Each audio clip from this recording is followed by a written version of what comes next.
अस्सलामु अलैकुम नाजरीन, आप देख रहे हैं JN न्यूज़ और मैं हूं आपकी होस्ट रुबीना चौधरी। सबसे पहले नजर डालते हैं आज की अहम खबरों पर।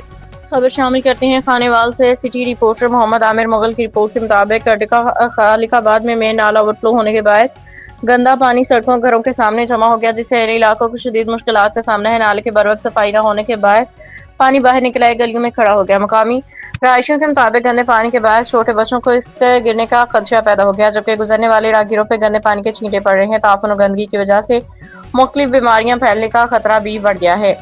शहरियों ने आला हुकाम से फौरी नोटिस लेने का मुतालबा करते हुए अपील की है कि मेन नाले की हंगामी बुनियादों पर सफाई करवाई जाए, ताकि गंदा पानी नालियों गलियों में जमा ना हो और इलाकों में क्लीन सूखा सांस ले सकें। वीडियो में देखा जा सकता है कि नाले का पानी किस तरह बाहर निकला हुआ है, सड़क पे खड़ा है, जिससे शहरियों को शदीद परेशानी का सामना है। इलाका ने मुतल्लिका इदारों से मुतालबा किया कि मुस्तकिल बुनियादों पर सफाई का निज़ाम वज़ा किया जाए, ताकि आइंदा ऐसी सूरत हाल पैदा ना हो।